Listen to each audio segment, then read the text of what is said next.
le soir. Avec Marceau et Laurence. Radio X. On est de retour en studio dans l'émission Marceau le soir. Notre invité Christian Page, l'enquêteur du paranormal, est là. Comment ça va, mon cher Christian? Ben, ça va très bien. Ça va vite, hein? Et on jase, puis là, Laurence voulait m'émérer encore. ben oui, t'es en train de me parler de son livre de Marilyn Coulombe. Laurence a braillé hier. Moi, ça m'a traumatisé. Là. Ouais. La question, là, ça... Elle a posé une question qui lui tenait à cœur. Elle a posé la question dans sa tête. Puis quand elle a ouvert le livre, elle avait une réponse. Puis moi, je suis toujours sceptique par rapport à ça. Et juste avant d'ouvrir son livre, je parlais d'un truc en particulier à Marlène puis à Laurence. Et là, j'ai posé une question qui était semblable à ce que je venais de dire. Puis là, j'ai ouvert le livre. Puis j'ai trouvé aussi une réponse qui était adéquate à la question que j'avais posée. Puis mon scepticisme vient du fait que on peut faire quand même, mettons que, je sais pas, moi, il y a 600 pages, là, tu peux faire des réponses qui fit avec à peu près n'importe quoi. Ouais, absolument. Il y a un test qui avait été fait à un moment donné aux États-Unis, où on avait demandé à des gens, on est entré dans une classe, on a pris des étudiants, on a dit, OK, on est 30 étudiants ici, donc vous allez nous écrire votre nom, votre date de naissance, l'heure de votre naissance, et puis on va faire une sorte d'horoscope vous concernant. Donc ces gens-là ont fait ça, ils ont écrit leur truc, on a donné ça, puis on a supposément donné ça à un astrologue qui est extraordinaire. Et puis éventuellement, on revient en classe une semaine plus tard et on remet à chaque étudiant une enveloppe identifiée à son nom, donc personnalisée. Donc l'étudiant ouvre l'enveloppe et là, il lit en fait un assez long descriptif de lui-même.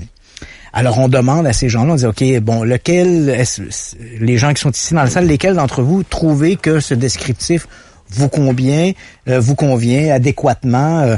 Et là, ben, évidemment, je te dirais, 90% des gens ont levé leur main en disant, ça me convient.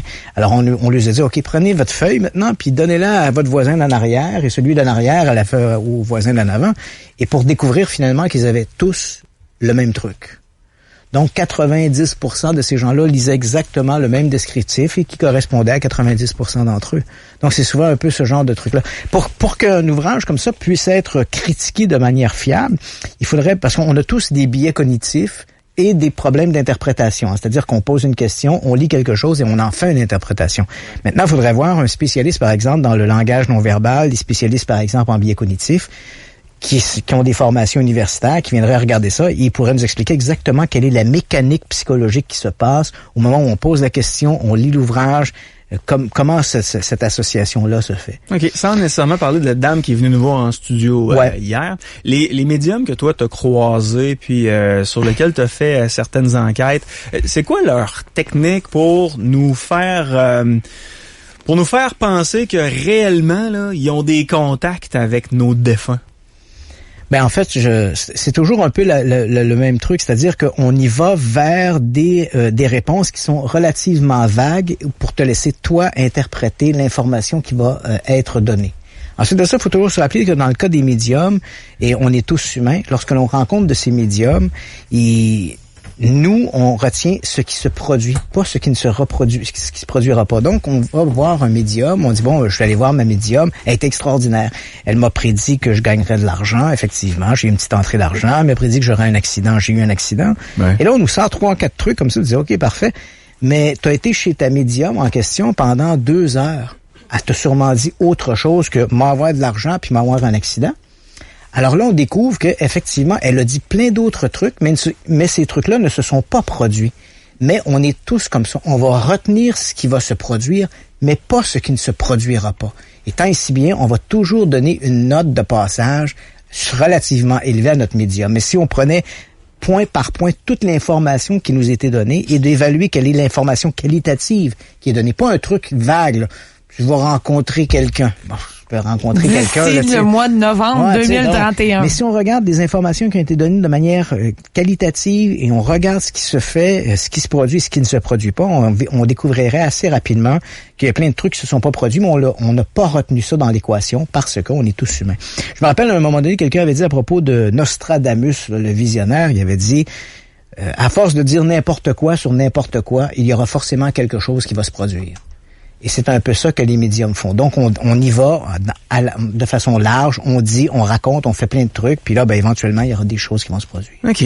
Est-ce que ça peut être des personnes qui sont capables de lire dans notre visage? C'est-à-dire que quand ces personnes-là nous posent une question, ils sont capables de détecter si ça nous touche ou... Là, tu abordes la question de la synergologie, qui est très controversée en sciences, là, parce que bon, t'as les scientifiques qui travaillent dans le non-verbal, qui, eux, considèrent en fait que la synergologie, c'est un peu de la pseudo-science, là. Mais c'est vrai que les gens qui le pratiquent, il y a quand même des stéréotypes, hein. C'est-à-dire que si on te pose une question, quelque chose d'embarrassant, tu vas avoir un comportement, bon, tu vas avoir une mimique, un faciès qui va traduire ce sentiment-là. Comme Laurence, quand t'es gênée, voilà. Elle met souvent sa main dans le cou. OK. Ou d'autres rougissent, bon, etc. Donc, il y a comme ces stéréotypes-là. C'est vrai, je fais ça. Donc, ces gens-là, évidemment, les médiums ont appris à bien décoder l'ensemble de ces signes-là. Donc, si, par exemple, moi, je te dis, Yannick, OK, je vois dans ton environnement une jeune femme blonde, mais il n'y a pas de blonde dans ton environnement. Il est possible que de manière presque imperceptible, tu vas comme froncer les sourcils parce que tu te dis, une blonde. Elle va virer alors là, châtaine. c'est ça, elle va virer, peut-être pas tout à fait blonde, mais peut-être châtaine. Ça plus vers le châtain. Donc, on va réajuster, en fait, le discours de manière à finalement s'aiguiller vers quelque chose. OK. Fait que c'est toujours... Moi, ce que je te dirais, c'est que je dis pas qu'il n'y a pas de bons médiums.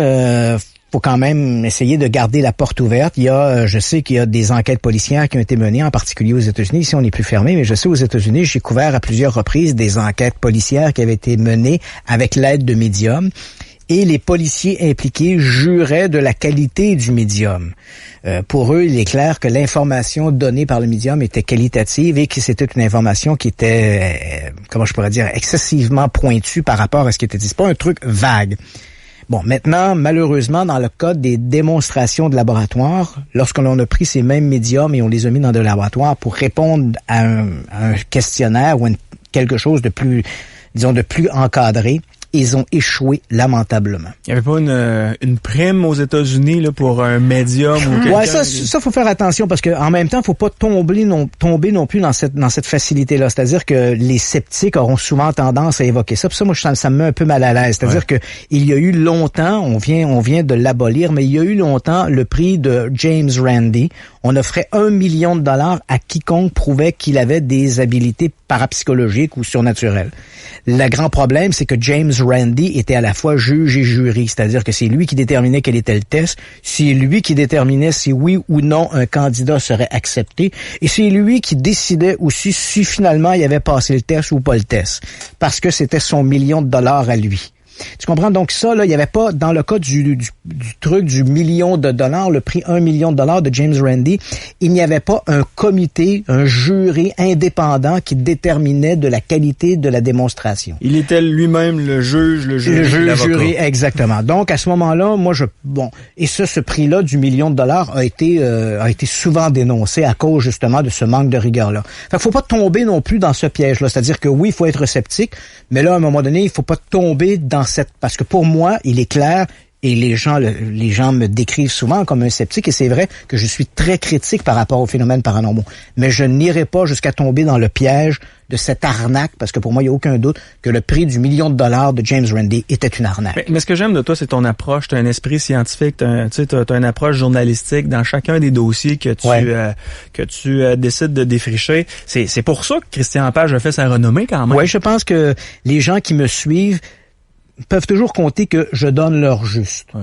Si je me trompe, ou si on m'apporte une nouvelle information qui montre que je me suis trompé, je n'ai jamais hésité à faire un mea culpa pour dire, voici, j'ai véhiculé cette information-là pendant X nombre d'années, j'y ai cru, voilà, j'ai une nouvelle information maintenant qui me dicte de remettre les pendules à l'heure, et je vais le faire, parce que je suis là, mon leitmotiv, c'est la vérité.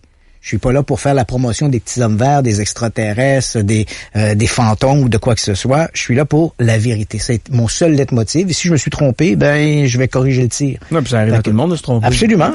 Et pendant des années, c'est un peu comme je mène mes enquêtes exactement comme le meneraient des policiers ou des avocats. C'est-à-dire qu'on le sait, il y a des gens qui ont été condamnés, ils ont été mis derrière les barreaux. Pendant des années, on les a considérés comme le coupable. Et puis éventuellement, ces gens-là gens-là avaient beau dire je suis innocent, mais il faut faire attention parce que je pense qu'il y a aucun coupable dans les prisons aux États-Unis. Ils sont tous des innocents. Ils ont rien fait. À les écouter parler, ils sont tous des innocents. Mais bon, soyons sérieux. Si on regarde, des gens ont clamé leur innocence. Ils étaient derrière les barreaux pendant des années. Et puis, éventuellement, on a trouvé la preuve qui les a innocentés. Donc, c'est sûr que c'est triste quand un type a passé 10 ans derrière les barreaux, mais bon, à partir du moment où on a trouvé la preuve qui innocentait ces gens-là, on les a innocentés, on a fait un nouveau procès sur la foi de ces nouvelles informations. Et dans bien des cas, le ministère de la Justice a reconnu qu'il y avait eu une erreur judiciaire et ces gens-là ont été libérés, souvent, disons, indemnisés pour le temps passé en cellule. C'est triste, hein, on s'entend bien que c'est toujours triste, mais il y a aucun système qui est à l'abri d'une erreur. Et encore moins un enquêteur et un journaliste. On n'est pas à l'abri de l'erreur. J'ai commis des erreurs. Il y a des trucs que j'ai crus. Et des années après, je suis tombé sur des informations qui m'ont permis de remettre mon jugement en question. Mais tu sais, Christian, dans l'univers des médiums, moi, j'embarque pas souvent là-dedans. Oui. Je pense que Laurent s'en est rendu compte hier. Je suis quelqu'un qui préfère rester à l'extérieur, mais je garde toujours une porte ouverte. J'ai pas le choix avec le métier que je fais. Je sais que les médiums, ça intéresse beaucoup de personnes. Donc, nécessairement, je peux en acquérir une fois de temps en temps ici en studio, puis leur jaser, puis leur poser des questions. Mais il y a deux types de personnes qui vont voir les médiums. La première, puis c'est ce type-là, j'ai pas de problème avec ça, c'est des gens qui vont voir les médiums pour s'amuser. Ouais. Pour se divertir. Ils vont une gang de filles. Ouais. Les gars, c'est un peu moins rare, mais des fois, c'est une gang de filles avec 2-3 gars qui décident d'aller voir la médium. Pour s'amuser, ça, j'ai pas de trouble avec ça.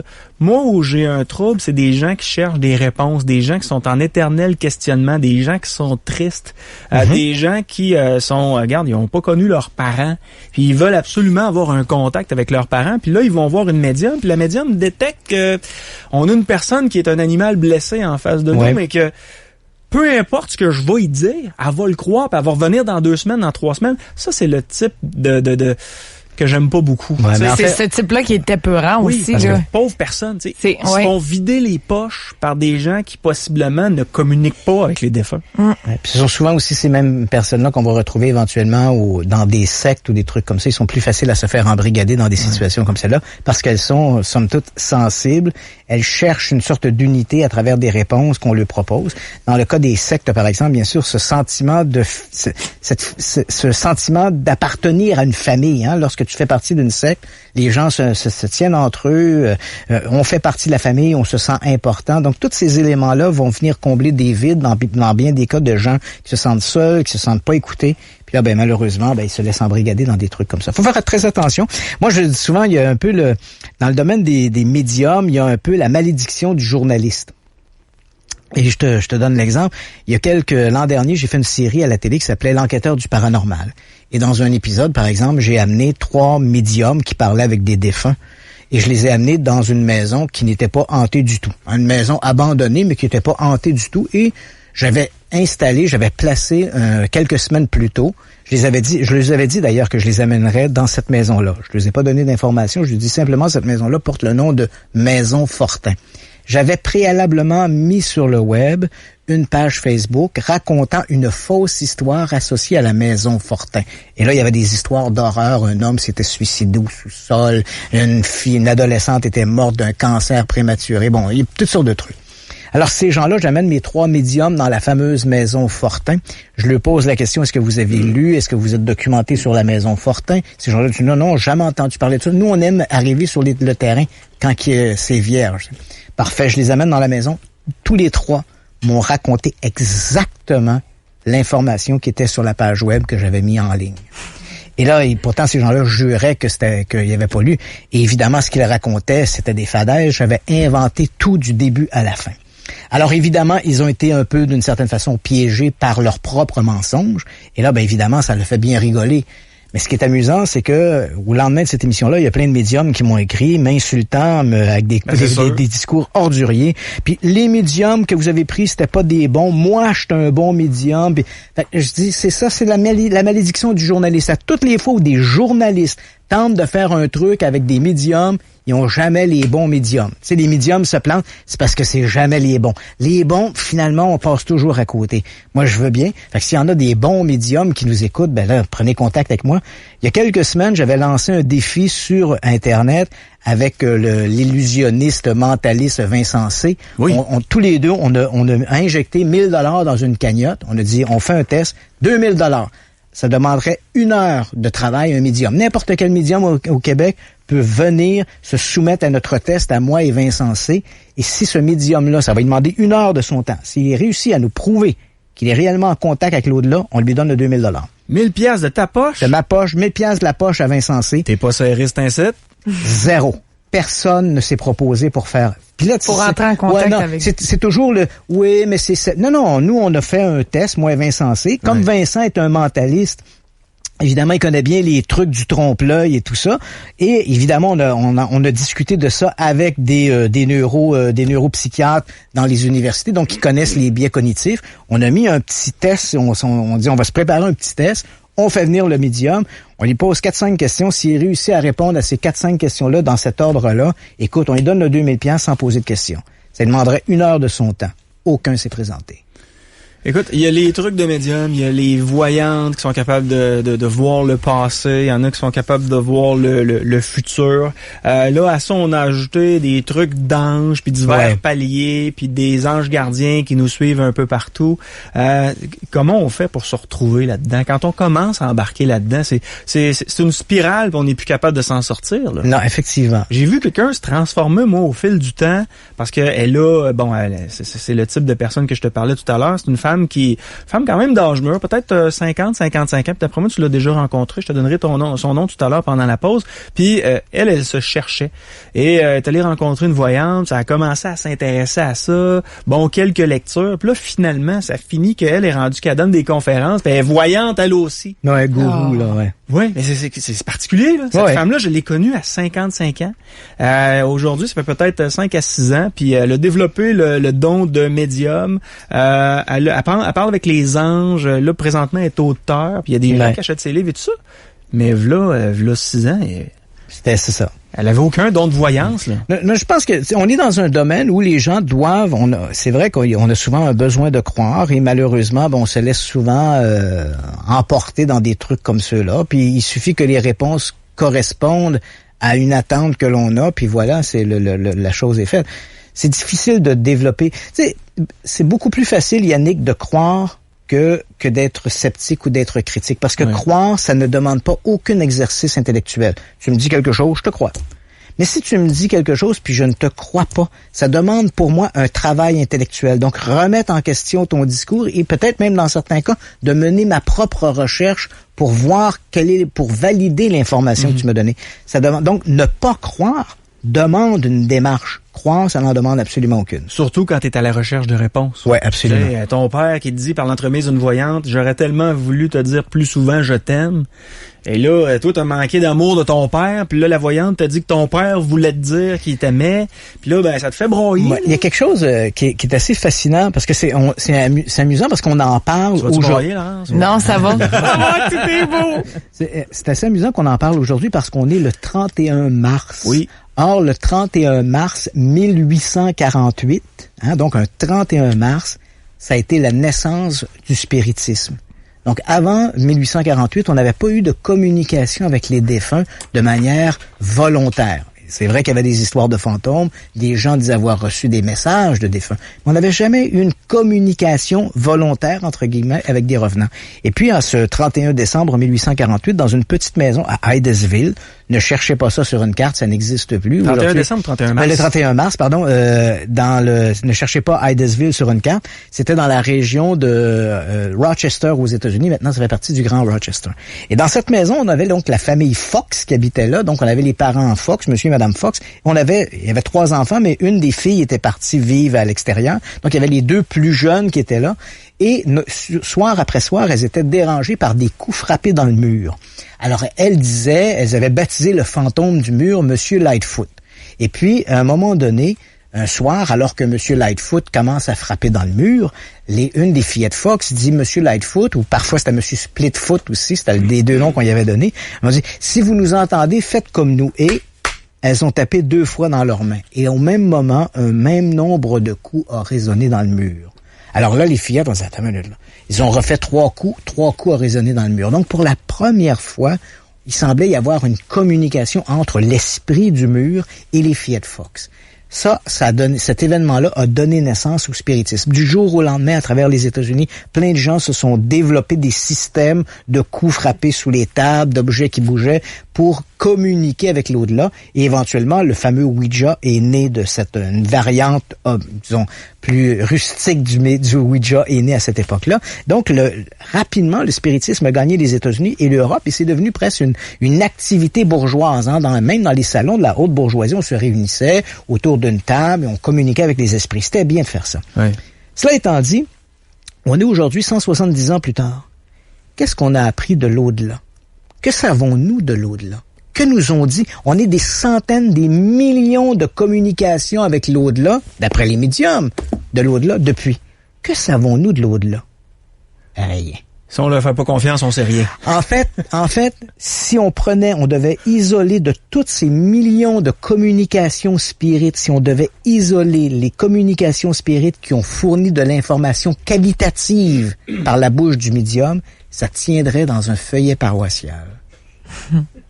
Alors, posons-nous la question. C'est facile de dire, je communique avec ton père, Yannick, il me dit que t'es un bon gars, puis il est bien content, puis ça va bien ton affaire. Il trouve que tu mets des cotons ouatés un peu trop souvent, par exemple. Mais j'aurais jamais dit ça. Il pourrait pas nous dire un peu comment ça se passe dans l'au-delà, qu'est-ce que c'est l'au-delà, comment on s'y sent, de l'information qualitative, tu sais.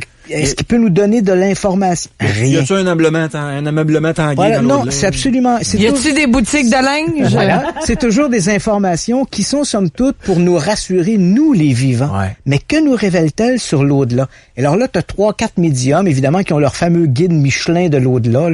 Quand on meurt, il y a un tunnel, puis une lumière, puis on se retrouve à telle place. N'entre pas dans la lumière, Caroline! C'est beau, ça, au cinéma, mais ça tient pas sur rien.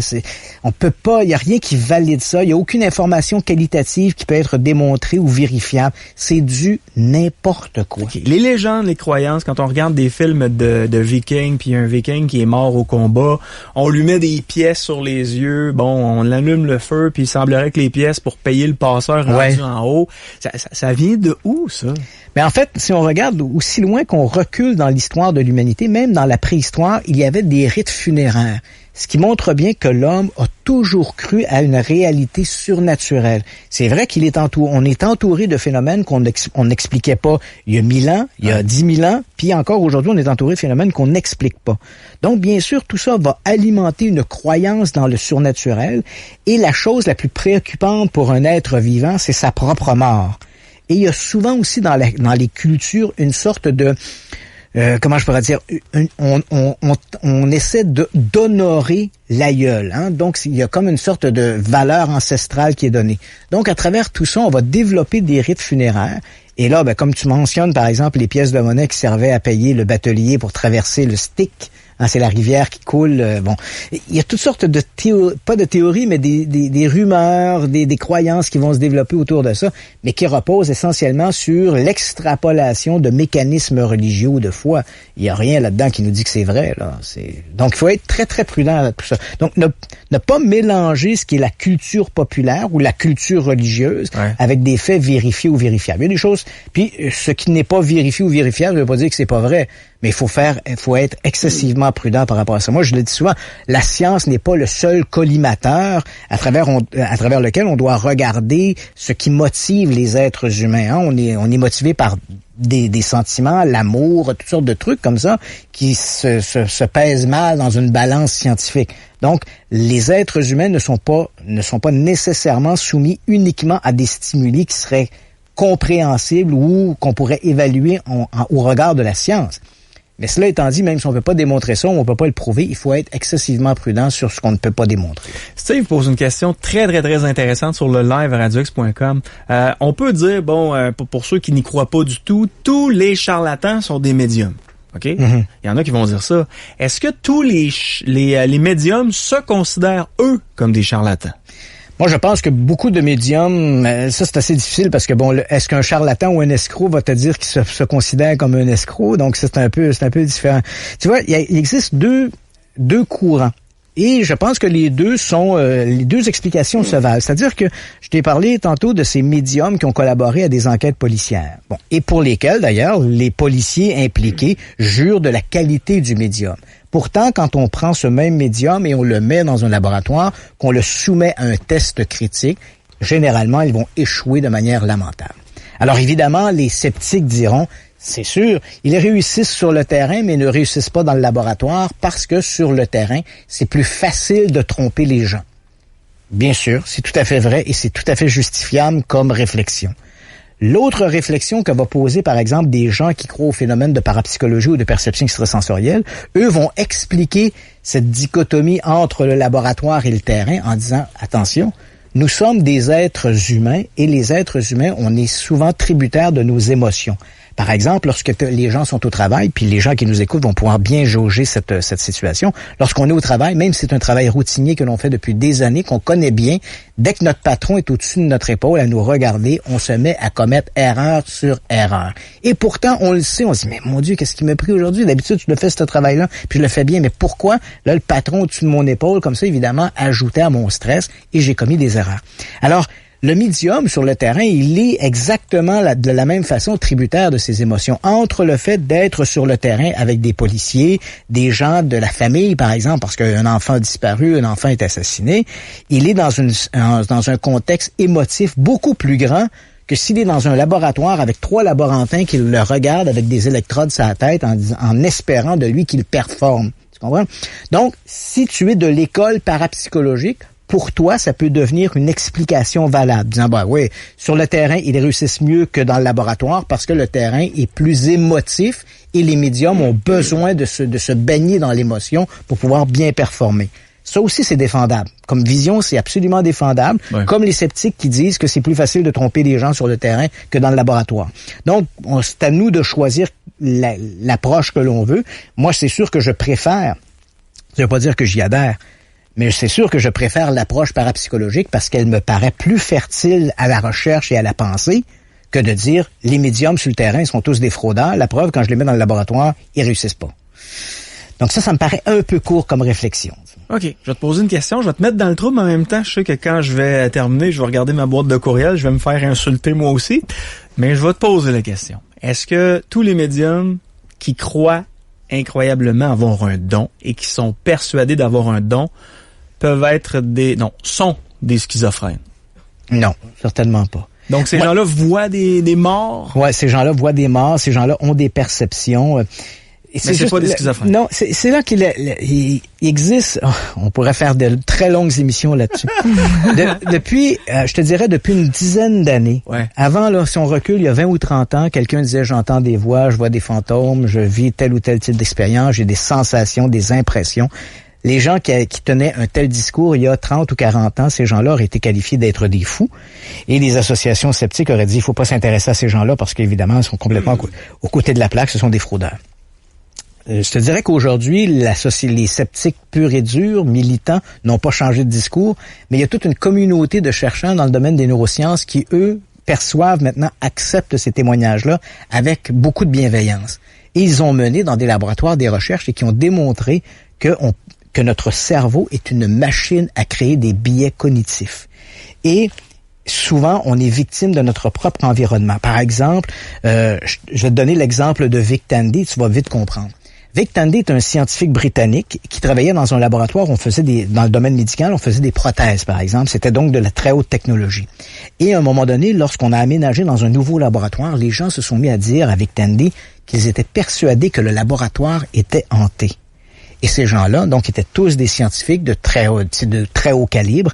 Donc, pas des gens à se laisser entraîner dans des histoires un peu bizarres, fantaisistes. Et pourtant, ces gens-là disaient, on voit parfois des ombres sur les murs, on entend des voix, des murmures, on a des sentiments d'oppression, des sentiments d'être observé.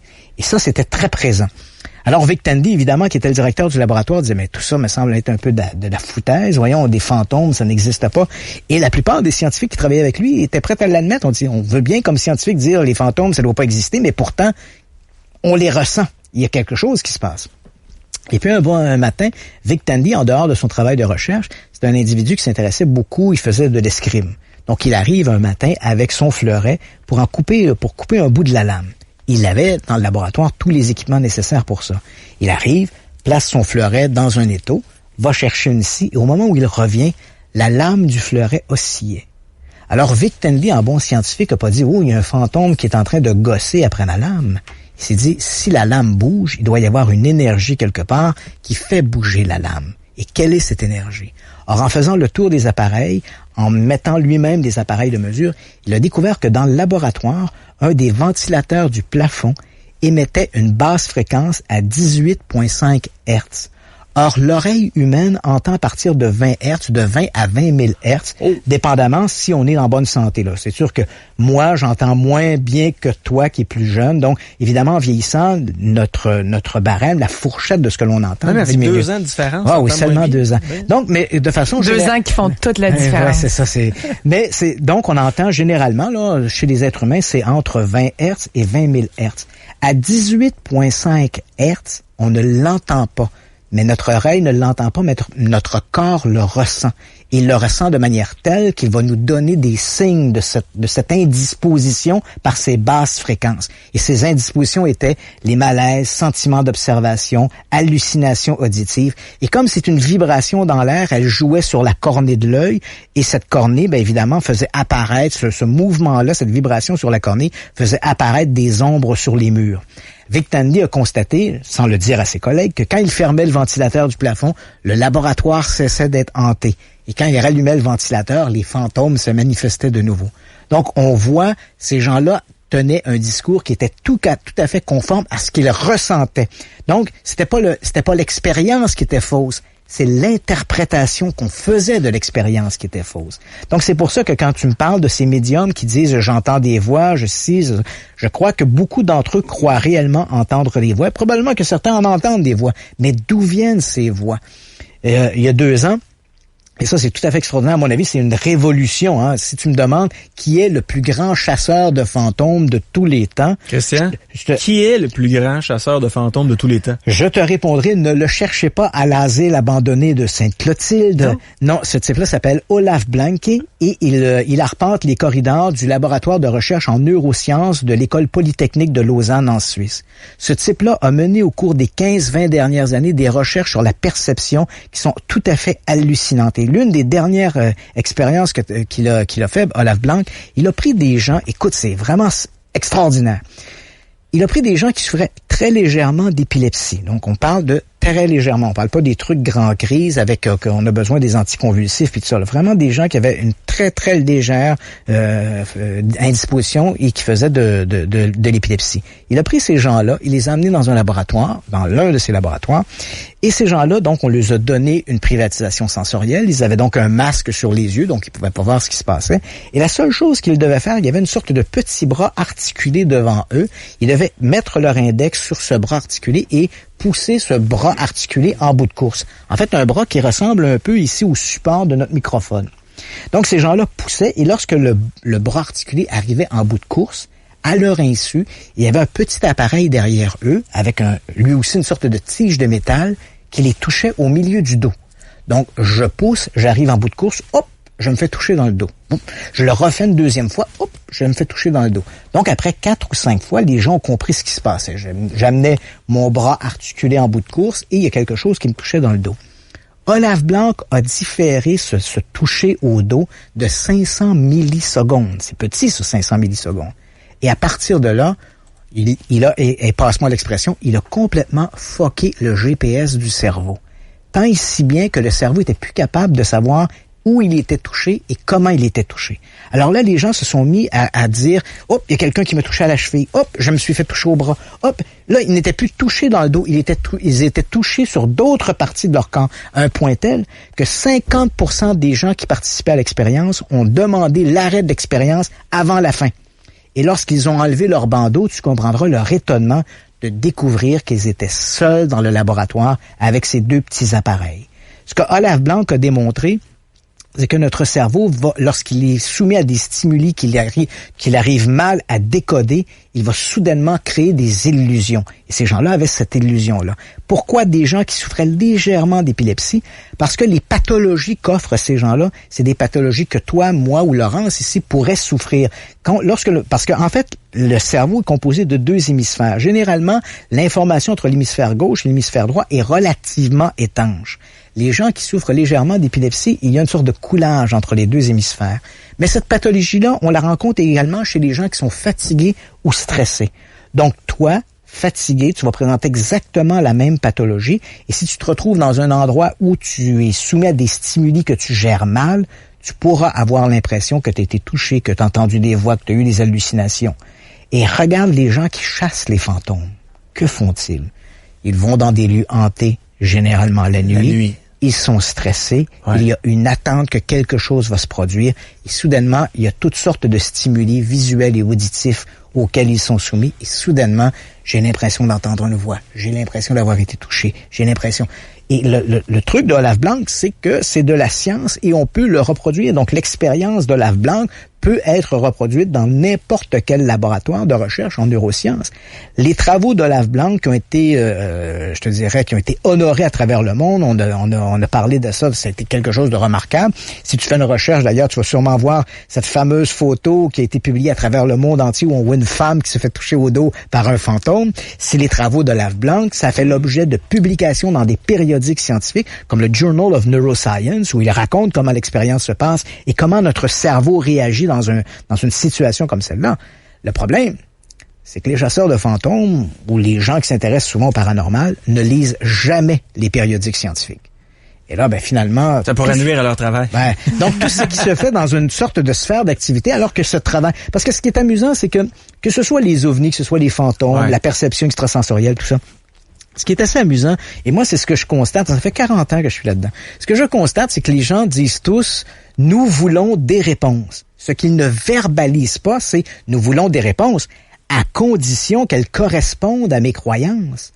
Donc, le chasseur de fantômes qui nous dit, je veux des réponses, il faut sous-entendre, je veux des réponses, à condition que tu me dises que les fantômes sont des revenants. Mais si tu m'arrives avec une explication à la Olaf Blanc, que finalement c'est des stimuli de mon cerveau qui a mal géré, c'est de la foutaise, je veux pas entendre ça. Et on va même plus loin, on va diaboliser. Je sais, il y a des groupes au Québec qui diabolisent la communauté scientifique. C'est des gens qui ont eux-mêmes, n'ont aucune formation académique. Mais dès que tu lui dis, oui, mais il y a des scientifiques qui ont, dans un laboratoire qui ont fait ça. Ah, les scientifiques, ils savent pas de quoi ils parlent. Ils font partie du nouvel ordre mondial. Ils font semblant de connaître. C'est des tatas. Ils ont jamais été d'une maison hantée. Moi, je le sais, je suis allé avec mon petit K2 ou à l'asile de Sainte-Clotilde. Ouais. Moi, je le sais que les fantômes sont là. Je vais te parler de quelque chose, OK? Parce que j'en ai déjà parlé avec Laurence, puis tu sauras peut-être me dire qu'est-ce qui s'est passé. Mais moi, j'ai un chien qui est laid à la maison. Puis des fois, l'après-midi, comme je travaille de soir puis de nuit, je fais des petits sommes. Ouais. Et quand je suis entre mon sommeil puis la réalité, il y a comme tout le temps une petite transition, hein. Ouais. T'es comme super bien, tu commences à baver, tu sais. Puis j'ai déjà eu souvent l'impression que mon chien embarquait sur le lit puis qu'il venait se coucher à côté de moi. Ouais. Puis là, c'était pas le cas. Puis là, je m'ouvre les yeux, puis là, le mot de chien est pas là. Ouais. Autre chose qui m'était arrivé. Ce phénomène-là, on appelle ça une parasomnie. Parasomnie. Autre chose qui m'est arrivé. J'étais extrêmement fatigué. C'était un genre de vendredi soir. Ça fait longtemps. Ça m'est arrivé 2 fois dans ma vie, ça.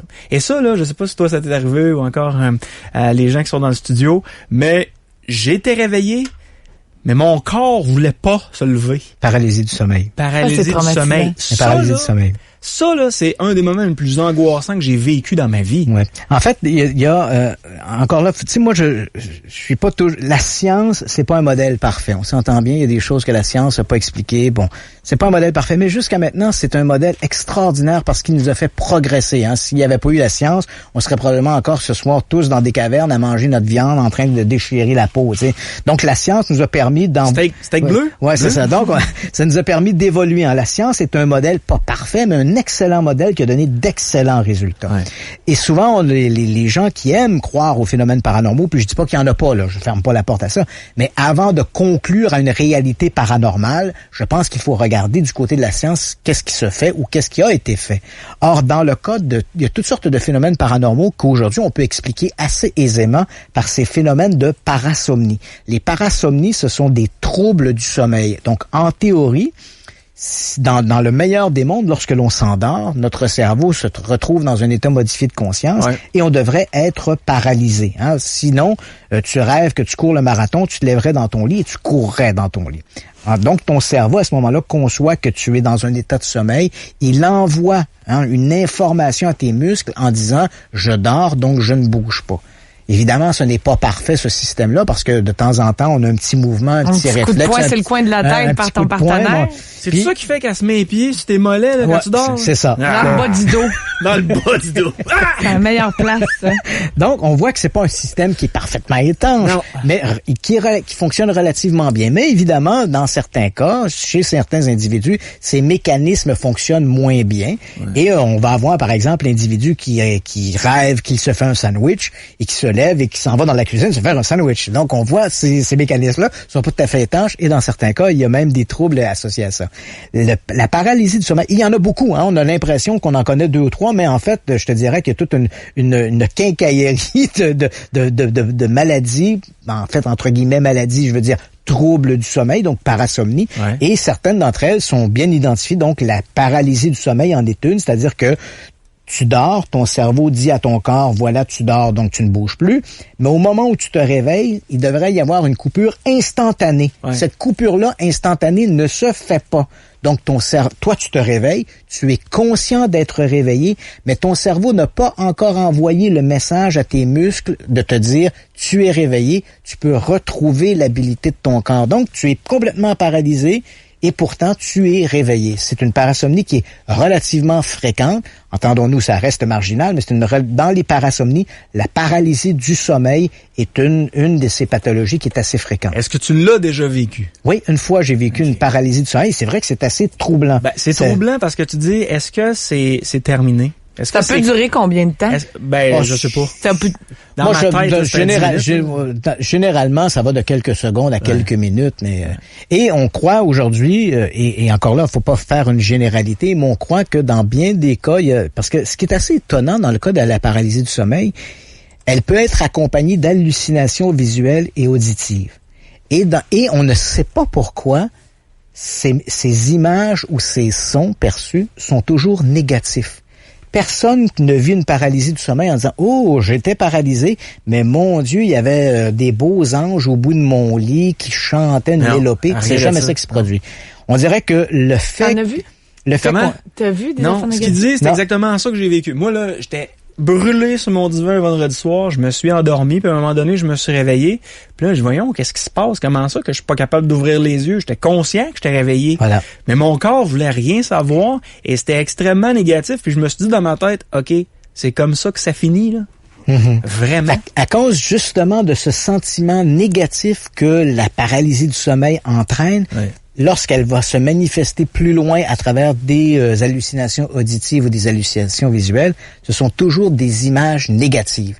Donc, on a, il y a des peintures, par exemple, célèbres qui datent de la Renaissance, où on voit une sorte de démon qui est assis sur une jeune femme. Donc, les gens avaient des visions de démons et on croit qu'un certain nombre, peut-être pas toutes, mais on croit qu'un certain nombre de supposés enlèvements par des extraterrestres, parce qu'on regarde le scénario, souvent dans le cas des enlèvements extraterrestres, les témoins vont dire « Je dormais, je me suis réveillé, j'avais des extraterrestres autour de moi, j'étais incapable de bouger ». Mais tout ça ressemble étrangement à un scénario de paralysie du sommeil. Donc, des images relativement négatives, l'individu, le sujet qui est incapable de bouger. Et là, ce sentiment d'être, finalement, de ne plus avoir le contrôle de lui-même et d'être aux mains d'entités ou d'intelligence étrangère. Comme autrefois, à la Renaissance, on croyait que c'était des démons, des succubes ou des incubes qui se manifestaient. Donc, il faut faire très attention à ça et généralement, les manifestations qui sont produites, qui accompagnent la paralysie du sommeil, sont des impressions négatives. Dans ton cas, à toi, tu dis que ça t'est arrivé une fois. Comment tu l'as vécu? Pendant quelques secondes, moi je te dirais, ça n'a sûrement pas duré une minute, je dirais peut-être entre 30 secondes et une minute. J'ai cru que j'étais atteint d'une maladie. Tu vois, c'est comme si je dis, est-ce que je suis atteint d'une maladie dégénérative nerveuse qui fait que là, soudainement, j'ai plus le contrôle de mon corps. Et puis là, finalement, j'ai retrouvé. Mais c'est vrai que Ne plus avoir le contrôle de son corps, c'est un sentiment qui est excessivement inquiétant. Pendant le temps que ça dure, c'est inquiétant. Est-ce que tu penses que, parce que je me suis longtemps posé cette question-là, moi je l'ai vécu 2 fois cet épisode-là où j'étais réveillé, mon corps voulait rien savoir, voulait même pas ouvrir les yeux. Est-ce que tu penses que il y en a qui disent que c'est ça des voyages astraux? Ce serait la porte pour les voyages astrales? Non, là, dans le cas des voyages astraux, ça c'est assez amusant parce que il y a comme cette vision de voir autre chose. Ouais. Dans le cas de cette vision autre chose, il faut quand même dire que dans le cas des voyages astraux, il n'y a aucune démonstration convaincante qui a jamais été faite. Donc les gens disent je vais faire de mon corps, je vais voir je me vois, je fais ci, je fais ça. On n'a jamais eu une démonstration très très claire de ça. C'est-à-dire que les gens dans des laboratoires, par exemple, on a placé des objets dans d'autres pièces. Les gens disaient moi je suis capable de faire des voyages astraux. Ben parfait, faisons un. C'est ça, dès qu'on place, c'est assez amusant parce que dans tout le discours paranormal, dès que l'on met en place des mécanismes de contrôle, 90%, 95% de ces phénomènes disparaissent. Donc les gens disent, je fais des voyages astraux. Ben parfait. Moi j'ai un ami qui me disait ça, je fais des voyages astraux. Parfait. Ouais. Puis là, je peux venir chez moi. Ah, sans problème. Parfait. Donc demain soir, je vais mettre sur ma table de cuisine un objet qu'on ne retrouve pas généralement sur une table de cuisine, puis on s'appelle demain matin, puis le lendemain, puis tu me dis ce que tu as vu sur ma table de cuisine. Il a toujours refusé. Pourquoi? Est-ce qu'il préfère vivre dans le déni que, ça pourrait pas marcher ou quoi que ce soit? Et c'est exactement ce que l'on a fait dans des laboratoires. On a placé des cibles, on a demandé à des gens d'identifier des cibles dans d'autres pièces, et ils ont échoué lamentablement. Donc, dans quelques cas, il y a toujours des exceptions, il y a quelques cas où, effectivement, il semble y avoir une correspondance, mais de façon générale, cette démonstration n'a jamais été faite de manière éloquente qui nous permet d'accepter cette idée du voyage astral. Donc, c'est comme, à mon avis, c'est plutôt une forme de... Puis il y a une étude qui a été menée d'ailleurs dans ce sens-là à l'Université d'Ottawa il y a 2 ou 3 ans par des chercheurs, justement avec une jeune femme qui disait pouvoir faire des voyages astraux à volonté. À volonté. À volonté.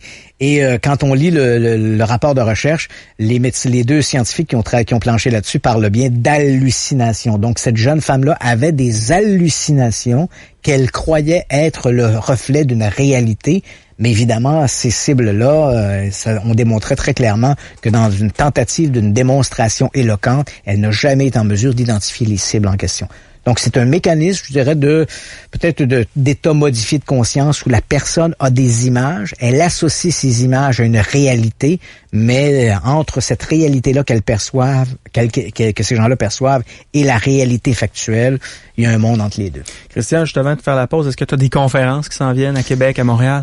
J'en ai une à Montréal qui est le 8 avril prochain, qui s'appelle OVNI, les dossiers de la NASA. Donc, on comprend que depuis que l'homme est allé dans l'espace, il y a cette histoire que les vols Gemini, Mercury, Apollo auraient été suivis par des ovnis, que sur la Lune, on aurait observé des structures étranges, peut-être même des bases extraterrestres. Et évidemment, on diabolise la NASA en disant hey, on sait tout, mais on nous cache tout. Alors, je me suis intéressé à ça depuis 20 ans. Ça fait 20 ans. Et je suis probablement l'un des seuls journalistes au Québec, en tout cas au Québec et sinon au Canada, avoir entretenu une correspondance avec les astronautes des missions Gemini et Apollo. Et je vais présenter ça donc en conférence. C'est le 8 avril prochain. C'est à Montréal, à Pointe-aux-Trembles, au Centre Roussin. Les gens qui veulent avoir de l'information, je les invite à visiter ma page Internet, le christianpage.ca. Et pour les gens de Québec, ne vous découragez pas. Je vais présenter des conférences à Québec. Mais là, malheureusement, je voulais louer l'auditorium de l'Université Laval. Oui. Pour apprendre que les employés sont en grève. Mais c'est fini, là. Depuis aujourd'hui, ça vient juste de recommencer. Ça, c'est merveilleux. Donc, c'est ça, je voulais, parce que j'ai donné quelques conférences à Québec, et c'était à l'auditorium Hydro-Québec de l'Université Laval. Mais, mes tentatives des dernières semaines n'ont pas été très fructueuses. Je te comprends, ça fait 6 semaines que j'essaie d'avoir un diplôme, mais ils sont en grève. Donc, une conférence de Christian Page à Montréal. Ouais, et il y en a une qui s'en vient bientôt à Québec. Dès qu'on pourra avoir des disponibilités de salles, ça va se faire à Québec aussi. christianpage.ca pour plus d'informations. On fait une courte pause, on revient. Marceau, le soir. Radio X. Marceau, le soir. Avec Marceau et Laurence. Marceau, le soir. Radio X. Ce soir, on passe la soirée avec Christian Page, l'enquêteur du paranormal. Hey, Christian, j'ai sorti des statistiques pour toi. En fait, c'est la presse canadienne qui nous rend ça possible. On va parler d'OVNI, je pense. Ben oui, tu l'as lu. C'est un sondage annuel qui a été réalisé par le groupe de recherche en ovniologie. Oui. C'était la première fois que j'entendais ça, ovniologie. En fait, c'est amusant parce que c'est un terme qu'on dirait que la presse utilise de manière, tu sais, pour faire la bonne presse bien française. Ouais. Là, mais reste que le terme qui est reconnu à travers le monde, c'est l'ufologie. Donc, le dérivé de UFO, on fait ufologie. L'ovniologie et tous les dérivés ou substantifs, c'est vrai qu'on dirait qu'on a une sorte de presse francophone qui essaie d'utiliser ça, mais c'est pas le standard, c'est pas les termes qu'on utilise à travers le monde. Mais bref, c'est un sondage qui a été réalisé par le groupe en recherche ufologique basé à Winnipeg. Au total, on nous dit que au Canada, il y a eu 1133 signalements d'OVNI. Faut faire attention quand on entend OVNI, parce que là, les gens, ils voient tout de suite des petits bonhommes verts. C'est des objets volants non identifiés. Oui. Bon. Je sais pas moi, comment t'appelles ça, les affaires télécommandées qui volent? Un drone. Un drone qui vole au-dessus d'un lac dans une forêt. Si on n'est pas capable de voir que c'est un drone, puis on appelle cette association-là, ben eux considèrent que c'est un OVNI. Donc un objet volant non identifié. L'an dernier. En fait, c'est encore plus complexe que ça, Yannick. Parce que ce que tu racontes, cette histoire-là de relevé statistique, c'est un travail qui est fait par un ufologue du Manitoba. Oui. Le groupe s'appelle Uforum. Le directeur de ce groupe-là, en fait, le groupe, on s'entend, c'est 3-4 individus. Le type qui dirige cette organisation-là s'appelle Chris Rutkowski. Il est à l'université de Winnipeg. C'est un type excessivement sérieux. Je te dirais, là, puis bon, je me lance pas des fleurs, mais c'est un peu une sorte de Christian Page manitobain. Là. C'est un gars qui est excessivement critique, très prudent et pas du tout enflammé là, dans ces histoires-là. Donc, Chris Rutkowski, depuis la fin des années 80, entreprend de faire cette gymnastique statistique, donc de colliger l'ensemble des observations d'OVNI à travers le Canada. Mais tu comprends que pour le faire, il a envoyé une sorte de demande à travers tous les groupes ufologiques qui s'intéressent à la question des ovnis de manière pan-canadienne.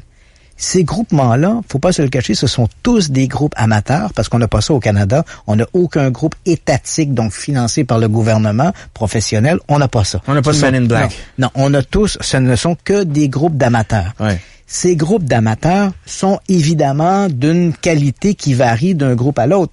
On peut avoir, par exemple, un groupe d'allumés qui, eux, sont convaincus que les extraterrestres nous rendent visite tous les 5 minutes. Et puis, on peut avoir, à l'autre bout du pays, un groupe excessivement prudent qui font un excellent travail de décantage de l'information. Donc, c'est pas nécessairement calibré, là. Voilà. Donc, Chris Rutkowski, lui, ne fait pas ce travail-là. Lui, il ne fait que colliger les rapports qui lui sont envoyés et en fait une donnée statistique qu'il présente. Donc, comme tu le mentionnes, pour l'année 2016, on a un peu plus de 1100, 1131 ou 1133 observations de rapporter. Oui. Ça, ce sont des observations colligées de manière pan-canadienne par 50, 60, 100 groupes à travers le pays qui ont travaillé et colligé cette information-là. Laurence? Quoi? Où tu penses qu'on a vu le plus d'objets volants non identifiés au Canada? Je vais te donner un indice. En Colombie-Britannique, c'est 17%. En Ontario, chez nous, juste à côté, 26%. Au Québec. Au Québec. Ouais. On est assez maméreux. Presque 40% des observations viennent du Québec. Ouais. Et pour l'an passé, on était aussi en tête de liste. On était également en tête de liste. Et pourquoi? Je pose la question. Il y a peut-être plus d'associations du... Voilà. Ouais. Ici au Québec, il y a minimalement 3 associations qui sont excessivement actives sur le terrain. Il y a une association qui s'appelle l'Association québécoise d'ufologie, il y a un autre groupe qui s'appelle le GARPAN, et puis un groupe qui s'appelle MUFON Québec.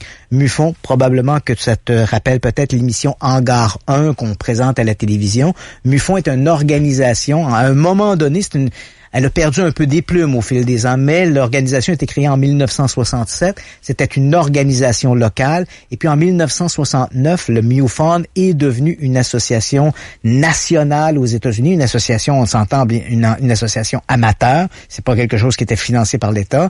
Le fondateur de ça s'appelait Walt Andrews. Et il a développé des chapitres à travers les États-Unis et éventuellement à travers le monde. Donc au Québec, on a un chapitre de MUFON qui s'appelle MUFON Québec. On a donc le GARPAN, MUFON et l'Association québécoise d'ufologie. Ces gens-là, on s'entend, ils font avec du mieux et avec les moyens du bord, comme on dit. Ils n'ont pas de financement, rien. Et à travers ces associations-là aussi, c'est le travail mené par les enquêteurs est aussi variable. Il y a des enquêteurs qui sont excessivement critiques, d'autres qui sont un peu plus positifs ou un peu plus croyants. Donc, on comprend que la façon dont ils vont décanter l'information, la façon dont ils vont discuter avec les témoins et leur rapport qu'ils vont éventuellement soumettre à la chefferie sera éventuellement en fonction de leur propre croyance. Mais somme toute, ces gens-là sont motivés, ils font ce travail-là sur le terrain, ils le font du mieux qu'ils peuvent. Et au Québec, c'est vrai que ces trois groupes-là sont excessivement actifs. Donc, comme au Québec, on est l'endroit où il y a le plus au Canada de groupes actifs dans la recherche sur les ovnis, pas étonnant que ce soit au Québec que l'on enregistre le plus grand nombre d'observations d'ovnis. Ce qui est intéressant dans les données statistiques que tu présentes, d'abord, il faut dire que beaucoup de ces données statistiques témoignent de l'activité humaine et non de l'activité OVNI. Donc, on sait que les observations d'OVNI sont généralement rapportées l'été. Elles sont généralement rapportées entre 21h et 23h. Ben ça témoigne davantage qu'on est plus souvent dehors en été entre 21h et 23h que l'hiver ou au mois de janvier. Hein? Donc, on a là ici une activité, et on a des statistiques qui témoignent de l'activité humaine. En revanche, ce qui est très intéressant dans ce rapport-là, pour une des premières fois, sinon la première fois, le nombre d'observations d'OVNI dits non identifiés est passé sous la barre des 10%. Laurence, donc, en 28 ans, en pourcentage, depuis que ça existe, cette association-là, combien tu penses qu'il y a de signalements qui n'ont pas pu être expliqués en pourcentage? Qui n'ont pas pu être expliqués? Ouais. Pas beaucoup, là. Combien? Qui n'ont pas pu être expliqués? Peut-être 1%. 1%? T'es bonne. C'est 4%. C'est 4%. Et ça, c'est assez surprenant parce que jusqu'à ces données statistiques qui ont été publiées aujourd'hui, de manière générale, on s'entend pour dire que 10% des observations d'OVNI rapportées ne trouveront pas d'explication. C'était vrai à l'époque des enquêtes menées par l'armée. Il faut savoir qu'aux États-Unis, on a mené des enquêtes, l'armée de l'air américaine a mené des enquêtes sur des OVNI de 1947 à 1969. Et lorsqu'ils ont fermé les livres, ils avaient à peu près 10% d'observations qui demeuraient non identifiées. En France, où on a un organisme étatique, là vraiment on a un organisme financé par le gouvernement au sein de la NASA française qui s'appelle le CNES, le Centre national des études spatiales. Ils ont un petit bureau qui s'appelle le GERPAN, le GEIPAN, c'est-à-dire le groupe d'études et d'informations sur les phénomènes aérospatiaux non identifiés. Ça, c'est vraiment un groupe étatique. Donc, ce sont des gens qui sont payés, ce sont des ingénieurs dans le domaine de l'aviation qui sont payés par le gouvernement pour enquêter sur les ovnis. Eux arrivent avec, en moyenne par année, 20% d'observations qui ne trouvent pas d'explication. Donc, c'est assez surprenant. Eux, ils ont un nombre de non-identifiés plus élevé. Et c'est vrai qu'au Canada, à travers les rapports menés par Chris Rutkowski, parce que lui, il fait ça depuis, je crois, c'est 1987 ou 1989, les observations d'OVNI, les non-identifiés, étaient généralement aux alentours de 10%, sinon un peu plus élevés. Et là, voilà que cette année, on est tombé à 4%. Ce qui semble montrer que ou bien les ufologues, ou bien on n'a pas eu de bonnes observations d'OVNI, ou bien les ufologues sont devenus beaucoup plus critiques par rapport à leur propre méthodologie d'enquête. Il y a une observation qui m'intéresse beaucoup. C'est l'observation d'un équipage qui était dans un avion. Le vol Porter, la compagnie Porter. Mais écoute, tu connais tout par cœur. Oui. Cet appareil-là se trouvait, d'ailleurs, c'est une expérience tout à fait extraordinaire. C'est un Dash 8 de la compagnie Porter qui se trouvait au-dessus, c'est l'automne dernier. L'appareil se trouvait au-dessus du lac Ontario. On est à 50 km à peu près des côtes. Donc, on exclut la possibilité d'un drone et l'avion volait à plus de 3000 mètres d'altitude. Là encore, on exclut la possibilité du drone. L'appareil, à un moment donné, les pilotes ont vu foncer vers eux un objet qui était pas très gros, il mesurait à peu près 2 mètres de diamètre. Ça ressemblait à un beignet, d'après ce qu'ils ont raconté. Et lorsqu'ils ont vu l'appareil, cet objet arriver vers eux, le pilote a dû faire une manœuvre d'esquive, et à ce moment-là, 2 hôtesses qui se trouvaient à bord ont été légèrement blessées par la manœuvre. L'appareil de la compagnie Porter s'est finalement posé à l'aéroport centre-ville de Toronto. Et comme il y a eu cette manœuvre et ce quasi-télescopage en vol, il existe une règle. On doit faire une sorte de plainte, ou en tout cas un signalement, qu'on appelle un air miss, une quasi-collision. Et tout ça, éventuellement, sera acheminé au bureau de la sécurité dans les transports qui vont mener l'enquête. Et dans le cas de ce vol Porter qui a failli être télescopé au-dessus du lac Ontario, on a mené une enquête. Et là, encore une fois, en considérant l'altitude, considérant la distance des côtes, considérant la vitesse, on exclut la possibilité d'un drone et on n'a pas trouvé d'explication à cette manifestation. Donc, c'est une excellente observation. Pourquoi? Parce que, les témoignages, ce sont des professionnels, donc des pilotes, donc qui sont habitués dans ce genre de choses-là. Et ensuite de ça, 2, c'est que les gens qui ont mené l'enquête sur le terrain sont des professionnels. C'est le Bureau de la sécurité dans les transports qui a mené l'enquête. Donc ça, c'est une observation qui mérite vraiment là, d'être considérée. Dans d'autres cas, bien sûr, on a des observations qui sont enquêtées par des amateurs. On a des récits souvent un peu loufoques.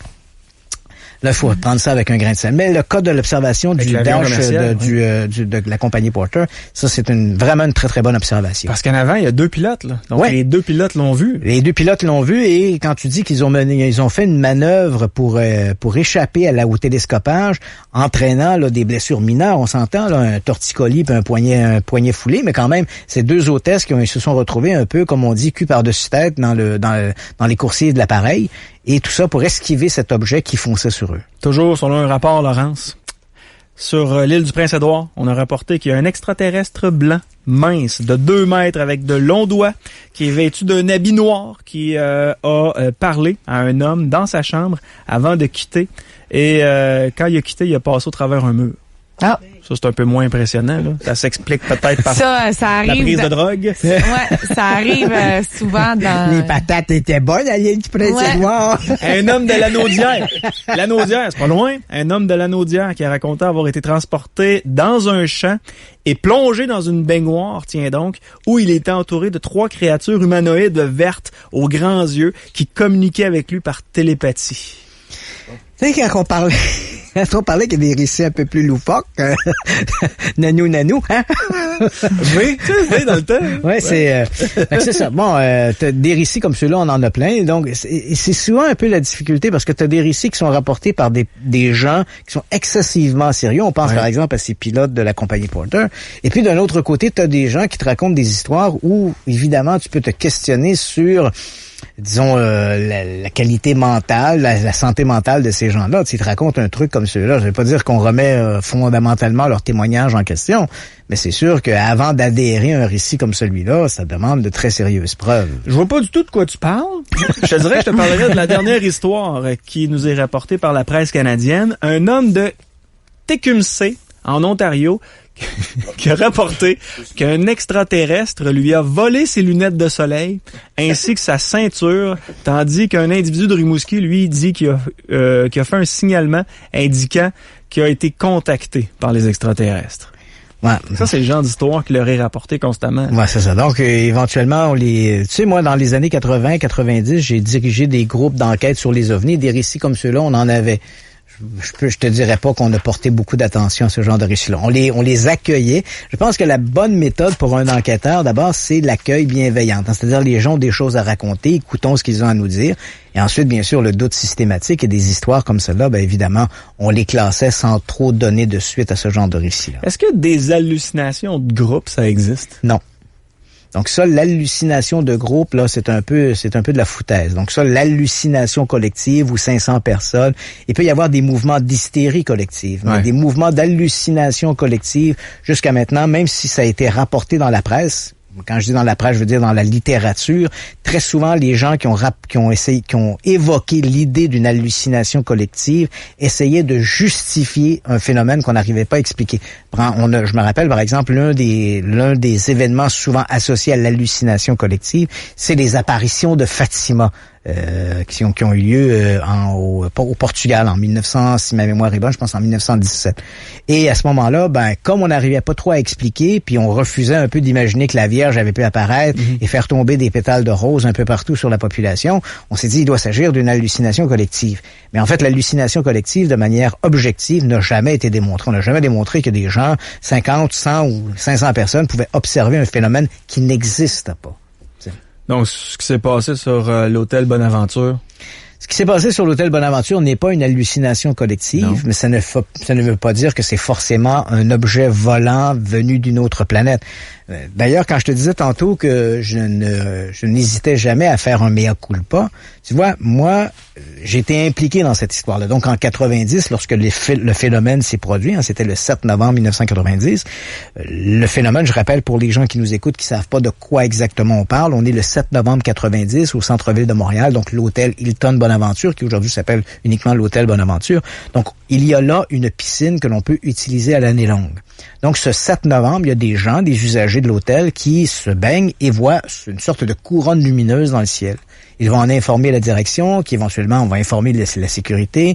Et là, éventuellement, il y a une sorte d'effet domino. On va appeler les services de police.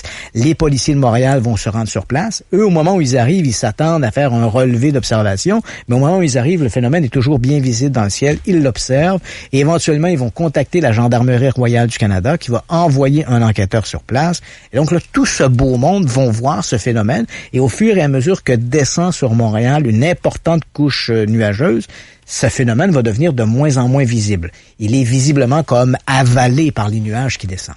Moi, j'arrive sur place, il est à peu près 23 heures.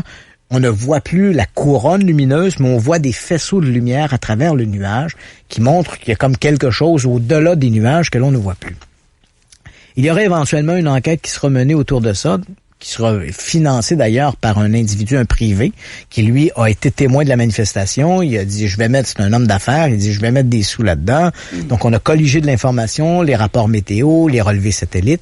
Tout ça a été envoyé aux États-Unis où on a remis ces informations à un type qui s'appelle Richard Hines, qui est un type, faut faire attention parce que Richard Hines est un type qui croit aux ovnis. Il est impliqué dans le domaine des ovnis et a écrit des livres sur les ovnis. Donc, c'est pas quelqu'un d'impartial.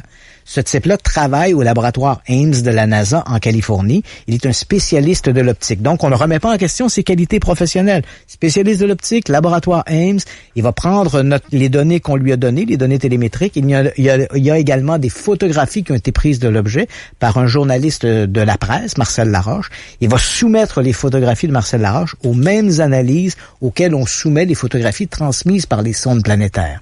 Ce Richard Hines va arriver à la conclusion, qui sera publiée en mai 1993, que le phénomène observé au-dessus de Montréal était bel et bien un objet physique, que cet objet-là se trouvait au-delà des nuages et que selon son estimation la plus conservatrice, on parle d'un objet qui faisait 540 mètres de diamètre, c'est-à-dire l'équivalent d'un peu plus de 5 terrains de football. Donc, c'est énorme.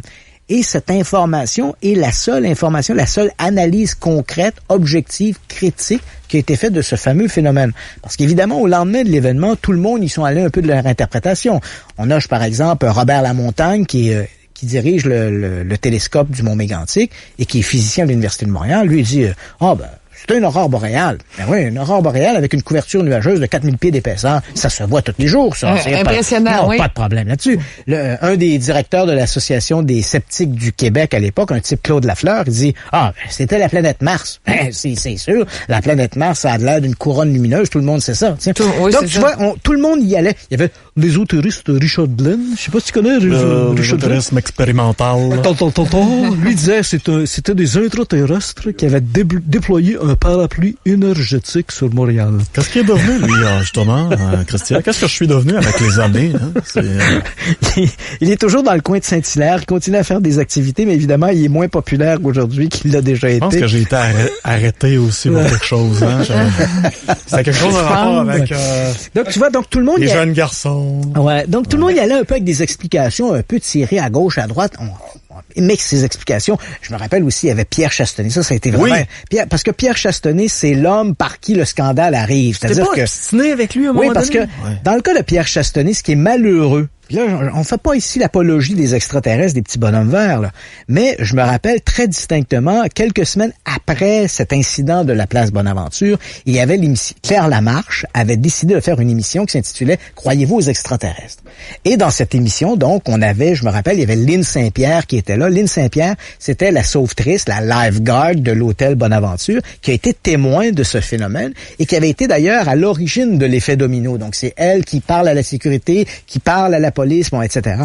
Et Lynn Saint-Pierre raconte ce qu'elle observe. Il est 21h, il est à peu près 19h, je vois cette couronne lumineuse, etc. Elle raconte ça. Et là, Pierre Chestenay, qui se trouve dans la salle, se lève et dit comme ça, il faudrait qu'on arrête de parler de l'OVNI de la place Bonaventure parce que ce n'était qu'un reflet des lumières, parce qu'il faut se rappeler qu'à l'époque, en 1990, le mille de la Gauchetière, là où se trouve le forum du Canadien de Montréal, de la Centre Bell, ce bâtiment-là était en construction. Et sur le dessus du chantier, il y avait des grues, des flèches, avec des spots, des lumières très puissantes. Et Pierre Chestenay dit, voilà, c'était les lumières de ce chantier qui se reflétaient sur la couche nuageuse. Merci, bonsoir. Mais pourtant, dans le rapport de police, noir sur blanc, les policiers écrivent, on peut le lire textuellement, 20 heures, on a fait éteindre les lumières du chantier du mille de la Gauchetière, et une fois que les lumières éteintes, l'objet était toujours là. Alors moi, j'interroge Pierre Chestenay, il sort de l'émission de Claire Lamarche, je lui pose, je dis, est-ce que tu as lu le rapport de police? Il dit non. Mais je dis, écoute, les lumières de la grue ont été éteintes. Il dit, si c'était pas ça, ça devait être autre chose. Ça, c'est une vérité de la police. Je suis pas ici, je dois être ailleurs. Mais quand on dit ça devant 2 millions de téléspectateurs, merci, bonsoir, l'affaire est morte au feuilleton. Donc, pour tout le monde, c'était, l'OVNI de la place Bonaventure, ce sont des reflets sur les nuages, des lumières du mille de la Gauchetière. Maintenant, aujourd'hui, donc, on a cette observation-là est demeurée comme ça inattaquable ou à peu près inattaquable, à tout le moins non challengée jusqu'à tout récemment. Oh, doudou, là, je sens qu'il y a des gens qui m'aimeront pas, là. Ah non? Mais il y a tout un groupe... Tu vas pas tout détruire ça. Il y a tout un groupe de gens qui se sont penchés sur ça, notamment des spécialistes dans la physique atmosphérique. Ils ont réévalué l'ensemble des données en question le soir de l'observation, quelle était la température, quelle était l'altitude des nuages. Et il existe un phénomène que je ne connaissais pratiquement pas, et j'ai parlé avec l'un de ces physiciens qui m'a expliqué ça de manière très, très, très détaillée. Et j'avoue que c'est une explication qui tient la route. Je dis pas que c'est ça, mais c'est une explication qu'on doit considérer. Il m'a parlé d'un phénomène qu'on appelle des piliers lumineux zénithaux. Et les piliers lumineux zénithaux, ce qu'il me raconte, c'est qu'il y a... Retiens ça, il faudra que tu me l'expliques après, OK? Là, il me raconte, il dit, il y a un des phénomènes atmosphériques qui est rarissime, on s'entend, là, il faut que les conditions climatiques soient très particulières, les conditions atmosphériques. Il va se produire des cristaux de glace dans l'air qui ne sont pas dans les nuages, hein, parce qu'on s'imagine tout de suite, parce que moi, quand on me dit ça, je dis, ouais, mais là, l'objet... Non, il dit, non, ton erreur, Christian, c'est de croire que les cristaux de glace sont dedans le nuage. Ils ne sont pas dedans le nuage. Ils sont un peu en suspension dans l'air et on peut s'imaginer comme des centaines, des milliers de petits miroirs. Et lorsque ces petits miroirs sont orientés tous de la même façon, ce sont des cristaux qui sont plats, ils vont refléter les lumières du centre-ville. Donc, ce phénomène-là, très particulier, s'est produit l'hypothèse que eux développent. On s'entend bien, c'est une hypothèse. Ce soir-là, donc, il y aurait eu de ces cristaux de glace qui auraient reflété les lumières du centre-ville de Montréal. Et comme ce sont des miroirs, les cristaux de glace forment des miroirs, c'est ce qui expliquerait pourquoi les gens, 2 ou 3 coins de rue, parce que ça, c'était un truc qui m'avait toujours agacé. 2 ou 3 coins de rue de l'hôtel Hilton Bonaventure, on voyait pas le phénomène. On le voyait uniquement quand on arrivait dans un quadrilatère proche de l'édifice. Or, eux m'expliquent que comme ce sont des miroirs, évidemment, c'est un peu comme si tu regardes un écran, tu te déplaces de l'écran, soudainement, tu vas perdre l'image. C'est exactement ce qui se passait. Donc, ces cristaux-là étaient orientés d'une manière telle que seuls les gens qui étaient placés tout près de l'hôtel Bonaventure pouvaient voir ce reflet lumineux sur ces cristaux de glace. Comme on avait une couche nuageuse qui descendait, qui est éventuellement passée en dessous des cristaux de glace, il est tout à fait normal qu'on ait commencé à perdre le phénomène parce que ces nuages faisaient écran à ces cristaux de glace. C'est une hypothèse, on le dit bien, c'est une hypothèse, mais cette hypothèse-là a le mérite de répondre à de nombreuses questions et doit être considérée. Je ne dis pas que j'y adhère, j'ai moi-même un peu de difficulté, il y a quelques petits éléments qui m'agacent et j'imagine que les gens qui croient aux ovnis, évidemment, vont la réfuter immédiatement, mais je pense que de manière, si on essaie de faire preuve d'une absence de sentiment, parce que c'est souvent ça le problème. Oui. On a une sorte de lien émotif avec le sujet, on veut y croire. Mais si on fait abstraction de ce lien émotif, je pense, et encore là, je précise bien, c'est une hypothèse, c'est pas l'explication, c'est peut-être une explication, mais pour l'instant, c'est une hypothèse, mais c'est une hypothèse qui a le mérite d'être valable et d'être considérée, et je pense qu'on doit en tenir compte. Donc, pour ce qui est survenu à l'hôtel Bonaventure, c'était en quelle année? C'est en 1990, le 7 novembre 1990. On a une explication, une hypothèse. Une nouvelle hypothèse qui est proposée. Plausible. Ouais. Qui mérite d'être considérée, Asti de crise de tabarnak, asti de calice de vierge. Ils viennent nous coûter cher. Asti de calice de vierge. Asti de calvaire, asti de ciboire. Eh boy! Hey non, mais ça fait tellement longtemps que ça vire, cette histoire-là. Ouais. Moi, quand on m'a parlé de ça, quand les physiciens atmosphériques m'ont parlé de ça, j'ai dit, attends une minute, là, moi-même, j'ai eu une résistance, hein. Je voulais pas y croire. Attends une minute, parce que c'est un beau cas. Oui, c'est un beau cas, puis ça fait 25 ans que j'en parle, mais éventuellement, ils m'ont envoyé toutes les données techniques, tout ça, les rapports météo, puis là, plus je lisais, plus je me disais, ça fait du sens. C'est pas forcément l'explication, mais ça fait du sens. Ça serait malhonnête. C'est aussi simple que ça. Ça serait malhonnête de ma part de parler de l'OVNI de la place Bonaventure sans évoquer cette possible explication. Là, ça serait pour moi de balayer ça sous le tapis, et ça, je me refuse de faire ça. Je comprends que les gens vont dire « Ah, c'est plate parce que c'est une bonne observation d'OVNI », puis là, soudainement, on vient de débranler un peu le château de cartes. Mais je pense qu'on doit en tenir compte. Laurence, j'ai une question à te poser. Est-ce que tu as déjà écouté le film Harry chez les Anderson? Hey, ça me dit quelque chose, je pense que oui. Oui? Attends, oui, mais c'est quoi rapidement l'histoire, je pense? C'est un Bigfoot qui se fait apprivoiser par une famille. Oui, j'ai déjà écouté. C'est tellement drôle. Moi, c'est comme ça que j'ai connu les Bigfoot. J'étais pas très vieux à l'époque. Puis par la suite, j'ai commencé à m'intéresser au phénomène du Bigfoot jusqu'à retrouver de vieilles images où on avait filmé de très loin des images qui étaient pas des images en couleur de mémoire, là. Puis je me suis dit, ah ouais, les Bigfoot, ça a-tu déjà existé? Ça a jamais existé. Puis là, on voit un homme marcher au loin, c'est quand même inquiétant. Mais Harry chez les Anderson, pour les gens qui ont jamais vu ça, si vous cherchez quelque chose de le fun de montrer à vos enfants, il n'y a aucune violence là-dedans, c'est une maudite belle histoire. Et dans les... Rick Baker avait fait les effets spéciaux. Rick Baker était un des élèves... tu te rappelles, on parle de la première génération du film La planète des singes. Oui. Dans le cas de La planète des singes, celui qui a fait les masques, qui à l'époque les critiques avaient été dithyrambiques. Même si aujourd'hui on regarde ça, puis on trouve que c'était un peu statique quand même. C'est un type qui s'appelait John Chambers qui avait fait ça. Et l'un des élèves de John Chambers, un jeune étudiant, un jeune novice, c'était Rick Baker. Rick Baker qui, 20 ans plus tard, a fait Harry Lee Anderson avec un costume d'ailleurs qui était tout à fait remarquable, c'est-à-dire son Bigfoot dans Harry Lee Anderson. C'est un très beau film qu'on peut écouter en famille. Oh, c'est un film de famille. Oui, c'est un film de famille, ça. Puis là, avec John Lithgow qui jouait le père de famille là-dedans. Là, je vois que tu as une nouvelle histoire de Bigfoot qui vient d'apparaître sur ton radar. Ouais, effectivement, les histoires de Bigfoot, c'est assez amusant parce que ça revient continuellement dans l'actualité. Et là, c'est une histoire qui se passe la semaine dernière en Ohio. Écoute, c'est une dame, elle se présente avec son mari au poste de police et là, elle dit au shérif, elle veut rapporter un accident. Et l'accident est le suivant, elle dit, bon, écoutez, un peu plus tôt, je roulais sur la nationale 95 à la sortie du village et soudainement, j'ai vu un Sasquatch, un Bigfoot. Et il se tenait sur le bas côté de la route. Alors elle dit, je l'ai regardé, je l'ai dépassé avec mon véhicule, mais j'étais tellement fasciné par la créature qu'elle décrit comme un animal, une créature de 2 mètres de haut, velue, couverte de poils. Et là, elle dit, je le regardais dans mon rétroviseur et soudain, bang, elle frappe un chevreuil. Donc, au même moment, un chevreuil traverse la route, elle happe le chevreuil. Elle dit, le chevreuil a roulé sur ma voiture, a tombé dans le fossé, s'est relevé et s'est sauvé. La dame s'en est tirée pour un mal de cou et une calandre amochée sur sur sa Subaru Forester. Elle se présente au shérif, donc rapporte cet incident.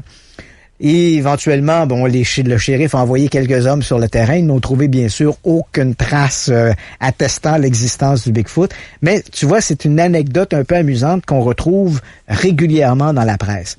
Il y a quand même un élément qu'on doit dire à propos du Bigfoot, et ça fera pas plaisir à tout le monde, mais c'est assez amusant parce que les histoires de Bigfoot, on raconte ça depuis à peu près un siècle. Si on parle en Amérique du Nord, l'homme blanc, la culture blanche, on était placé devant cette histoire-là de Bigfoot il y a à peu près un siècle et demi.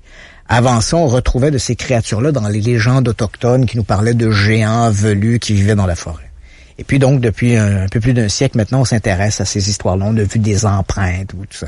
Et c'est assez amusant parce qu'il y a une communauté de gens qui s'intéressent à ces histoires de Bigfoot qui s'appellent, eux, les cryptozoologues. Ils s'intéressent pas uniquement au Bigfoot, mais ils s'intéressent aux monstres du Loch Ness, le Bigfoot, donc toutes les créatures mystérieuses comme ça qu'on retrouve dans la littérature.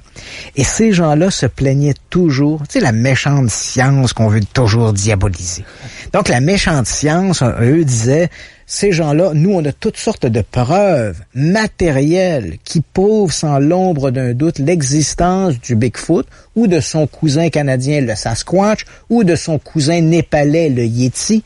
Donc, on avait tous des preuves, ces gens-là disaient tous détenir des preuves de l'existence de ces animaux-là, soit sous forme de poils, soit sous forme d'excréments, ou soit sous la forme d'échantillons de chair ou de peau. Mais, évidemment, la science ne s'intéressait pas à leur affaire. Et puis voilà qu'il y a 3 ans, il y a un scientifique de l'université Cambridge, un type qui s'appelle Brian Sykes, qui est un spécialiste de la génétique, qui lui a dit, moi je vais le faire. Donc, il sort de l'ombre et dit, je vais mettre mon laboratoire à la disposition de ces gens qui disent détenir des preuves matérielles, physiques de ces créatures, de ces hominidés inconnus. Donc, il fait parvenir à tous ces gens-là, avec le Centre de recherche de zoologie de Lausanne, il fait parvenir à tous ces gens-là, donc, une lettre circulaire disant, si vous avez des échantillons biologiques, vous pouvez nous les envoyer, on va les analyser, on va mettre en œuvre le laboratoire de recherche pour pouvoir étudier ça. Donc, il va recevoir une 50aine d'échantillons, des poils, de la bave, des excréments, etc., qui proviennent des 4 coins du monde et qui sont présentés comme étant des preuves attestant l'existence de ces créatures, de ces hominidés inconnus. Sur la 50aine d'échantillons proposés, il y en avait, si ma mémoire est bonne, 37 qui étaient valables pour qu'on puisse y tirer un ADN intéressant. Et d'après toi, Yannick, sur les 37 échantillons soumis, analysés à l'ADN, combien d'entre eux se sont révélés provenant d'un hominidé inconnu? Zéro. Aucun. Ouais. Tous les échantillons soumis à l'analyse se sont tous révélés être des poils de yak, de chevaux, de la bave de raton laveur, du caca d'ours, mais absolument rien qui provenait d'un hominidé inconnu. Mais ça vient de la maudite vidéo qu'on a vue depuis, je sais pas, ça date de quand, je viens de la montrer à Laurence, où on voit un gars qui est dans un costume de singe puis qui doit mesurer à peu près 2 mètres. T'sais. Ça vient de ça. Là, tu viens de... Ce dont tu mentionnes, oui. Ça, c'est un petit peu le corbeau blanc dans les histoires de Bigfoot. Ça vient de M. Patterson? Roger Patterson. On est le 20 octobre 1967. En fait, ce qui est assez étonnant, c'est que Roger Patterson, c'est le plus mauvais candidat pour filmer un Bigfoot. Parce qu'il faut pas se le cacher, ça tombe pas bien.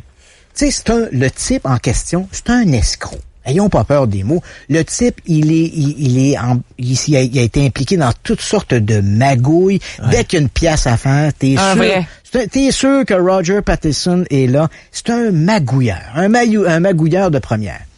Et puis, ce type-là s'intéresse aux histoires de Bigfoot. Il s'est découvert une passion pour le Bigfoot. Il a créé une petite maison à Yakima, dans l'État de Washington. Il a créé sa propre association. C'est toujours des noms ronflants. C'est l'Association internationale du Nord, c'est lui tout seul. Là. Bon, c'est une organisation, c'est lui tout seul. Il s'intéresse au Bigfoot. Il a même publié en 1966 un petit ouvrage qui s'intitule « L'abominable homme des neiges d'Amérique existe ». Donc, avec des graphiques un peu... presque enfantins, je dirais. Quand tu regardes les dessins, on dirait quasiment des dessins faits par des enfants. Bon, enfin, c'est son ouvrage. Il est convaincu de l'existence du Sasquatch. Et là, il crie sur tous les toits qu'il va tourner un documentaire sur le Sasquatch. Donc, il loue une caméra et puis il commence à prendre des prises de vue à gauche et à droite. Voilà où on se retrouve lorsqu'arrive ce mois d'octobre 1967. Patterson a sa caméra, a tourné quelques images, il crie sur tous les toits qu'il va tourner un documentaire sur le Sasquatch, a publié son livre, sa petite organisation locale, et voilà qu'il apprend qu'à Blue Creek Mountain, dans le nord de la Californie, on a découvert des empreintes de pieds de Bigfoot. Alors, évidemment, ne faisant pas une ou deux, il dit, je vais filmer ça. Alors, il décide de se rendre à Blue Creek Mountain et il va demander à un ami, à lui, une connaissance, un type qui s'appelle Robert Gimlin. Robert Gimlin, c'est un métis, donc un sang mélangé, spécialiste dans la traque des animaux dans le bois. Donc, il demande à ce Bob Gimlin de l'accompagner. Donc, tous les deux arrivent à Blue Creek Mountain. Et là, on regarde les empreintes qui sont là. Et on décide finalement de rester dans le coin, de patrouiller à cheval pour essayer de voir si on trouverait pas un Bigfoot ou d'autres empreintes à gauche et à droite. Donc, ces gens-là vont arriver sur place, ils vont avoir un camion avec une remorque, 2 chevaux, et les voilà partis en expédition dans les bois. Et le 20 octobre 1967, l'impossible se produit. Alors qu'ils arrivent dans une petite clairière où se trouve presque le lit asséché d'une petite crique qui s'appelle Bluff Creek, le cheval de Patterson hennit. Il est désarçonné. Le temps de se relever, il la voit. Elle est tout près de lui, à peu près une dizaine de mètres. Il se précipite sur son cheval, réussit à tirer sa caméra, c'est une caméra 16 mm, et se met à courir en direction de la créature. Il s'agit d'un animal qui fait à peu près 2 mètres de haut, le corps velu, il est noir. Il le voit bien. Et pendant qu'il court, il est tellement énervé, Patterson court, chute avec sa caméra. D'ailleurs, les premières secondes du film, on ne voit qu'une caméra qui tressaute. Et puis finalement, Patterson va s'arrêter, s'immobiliser et filmer pendant 57 secondes ce qui va devenir les plus célèbres images de toute l'histoire de la cryptozoologie. Qu'est-ce que l'on voit sur ces images? On voit donc une créature où, au début, Patterson est un peu plus près, mais les images sont trop sautillantes pour qu'on puisse déterminer quelque chose. Et lorsqu'il se stabilise, la créature a déjà commencé à s'éloigner de lui. Elle marche, comme tu dis, un peu comme un homme qui s'éloignerait dans la rue. Là. On n'a pas l'impression de quelque chose de très particulier. Ouais. C'est une démarche relativement normale. Et calme. Et calme. Donc, cette créature s'éloigne de lui. À un moment donné, elle va se tourner. Elle tourne tout le haut du corps, regarde. On a l'impression qu'elle regarde en direction de Patterson, mais c'est pas tout à fait vrai. Au même moment où Roger Patterson filme la créature, Bob Gimlin, qui lui est toujours sur le dos de son cheval, tente de contourner la clairière. Il tire de son étui une carabine, une 30-30 à répétition. Son idée est de tirer sur les arbres autour de la créature pour la forcer à changer de trajectoire pour qu'elle reste plus longtemps possible visible pour que Patterson la filme plus longtemps. Et au moment où il tire donc son arme à feu, il se prépare, il l'épaule pour tirer en direction de la créature. C'est à ce moment-là que la créature se tourne. Elle se tourne non pas vers Roger Patterson, elle se tourne vers Bob Gimlin, que l'on ne voit pas d'ailleurs sur les images. Et puis, elle reprend sa marche, elle n'accélère pas le pas, elle s'éloigne, et puis elle disparaît éventuellement derrière les arbres. Et à ce moment-là, Roger Patterson dit à Bob Gimlin, inutile de courir après, je n'ai plus de film. Faut se rappeler qu'on a une petite caméra 16 mm et c'est une caméra qui a des bobines de 3 minutes. Et Patterson a déjà filmé à peu près 2 minutes de scènes d'écureuils qui couraient dans les arbres, etc. Donc, il restait à peu près 1 minute sur le bout de son film. Donc, c'est le bout du film qu'on voit, là. Et il entend donc la bobine qui est vide.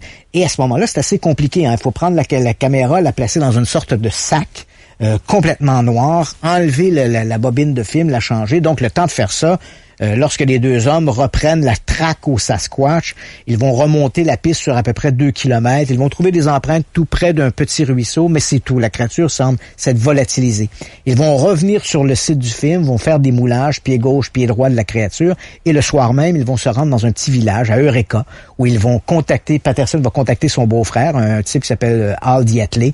Il lui dit, j'ai filmé la créature. Là, c'est extraordinaire. J'ai filmé la créature. Il va prendre ses bobines de film, il les met dans une enveloppe, il les envoie à Yakima et éventuellement, ils seront développés, ces images seront développées au laboratoire Kodak de Seattle. Est-ce que le film est truqué? Écoute, ça fait 50 ans que ces images-là ont été tournées et personne n'a jamais réussi à démontrer le trucage. Puis on avait analysé aussi la démarche de cette et c'est là, parce que il faut, si on essaie de regarder, écoute, on aurait dû faire une émission là-dessus. J'ai d'ailleurs chez moi un moulage original du pied gauche et un original du pied droit de la créature. Les moulages qui ont été faits là, sur le site de Bluff Creek. Le film, bon, il est exceptionnel pour de nombreuses raisons. D'abord, quand on regarde, on a l'impression d'un homme qui s'éloigne. Mais c'est pas tout à fait vrai. Quand on regarde le film, on constate que la créature ne déplie jamais complètement les jambes. Donc, c'est comme si, pour les gens qui nous écoutent, comme si vous marchiez en petit bonhomme. Mais essaye de marcher en petit bonhomme et d'avoir de l'air naturel. C'est très difficile. Ben, quand ça fait 2 heures, je me retiens puis je m'en vais à la station-service où je sais que c'est tout est propre. Là. Tu marches vite. Je suis capable de le faire. Bon, donc, la créature marche comme ça. Ouais. Donc, elle marche comme en petit bonhomme. Elle ne déplie jamais complètement les jambes et elle marche en restant droite. Quand elle tourne son corps, évidemment, elle le tourne vers Bob Gimlin. Elle tourne tout le haut de son corps comme le ferait un primate, comme le ferait par exemple un gorille. Hein, ils ont pas de cou, donc ils peuvent pas passer la tête au-dessus de l'épaule. Ils doivent tourner tout le haut du corps et c'est exactement ce que fait la créature dans le film de Patterson. Aujourd'hui, on pouvait pas le faire à l'époque en 1967, mais aujourd'hui, on peut digitaliser, numériser chacune des images et c'est ce que l'on a fait. Et qu'est-ce que l'on constate? C'est que même à un moment donné, on voit lorsque la créature se tourne, elle a un hernie sur la cuisse et on voit la fourrure qui se lève au niveau de l'hernie. On voit les mollets qui sont parfaitement dessinés à un point tel qu'à une époque, lorsqu'on avait présenté le film à des experts, ils avaient tous été étonnés de la qualité de l'image en disant, si c'est un costume, il aurait certainement fallu coller poil par poil. Et John Chambers, d'ailleurs, qui avait fait La planète des singes, à qui on avait montré le film à l'époque, avait dit, écoutez, si ça c'est un trucage, amenez-moi le gars parce que je l'engage, c'est sûr. Les images sont et c'est une créature femelle, donc elle a des seins, on voit les seins qui bougent au moment où la créature marche. Est-ce que c'est un homme dans un costume? Si c'est un homme dans un costume, c'est probablement le meilleur costume qu'on a fait, le meilleur trucage. Ça ne veut pas dire que c'est vrai, là. Je te dis que si c'est un trucage, c'est mauditement bien réussi. Et qui plus est d'un homme qui avait aucune connaissance dans le cinéma, aucune connaissance dans la fabrication de costumes, rien de ça. Et son costume, visiblement, si on regarde à la même époque, ce qu'on avait fait, c'était l'Odyssée 2001. Hein? Puis l'Odyssée 2001, au début, t'as comme des singes qui tapent avec un os, puis on voit bien que c'est des gars dans des soutes. Là. Tu sais, tu vois le gars dans le costume. C'est des gars dans le pyjama poilu. Ouais, c'est ça. Alors que dans le cas de Patterson, il y a quelque chose, quand elle marche, quand on numérise les images et on les regarde, on voit la façon dont le dos bouge, on voit les muscles qui bougent sous la fourrure de l'animal. C'est exceptionnel comme image. Il y a quelques années, il y a un type qui s'appelle Bob Euronymous, qui lui est sorti de l'ombre, comme ça, en disant, c'est moi le gars dans le costume. Bon, faut quand même dire que Bob Euronymous était le 6e en liste. À dire, c'est moi le gars dans le costume. Fait qu'il était nombreux dans le costume. Et là, Bob Euronymous dit, c'est moi qui étais dans le costume, et là, il raconte que Roger Patterson, qu'il connaissait bien, lui avait demandé de mettre le costume et de tourner ces séquences-là dans la forêt, et que Robert Gimlin, en fait, a été leur caution morale. Parce que Robert Gimlin, c'est l'homme sans reproche. Ça, c'était le compagnon de Patterson. Lui, on lui reproche rien. C'est un type qui va à l'église comme tous les dimanches. On lui reproche rien. Patterson, c'est l'escroc.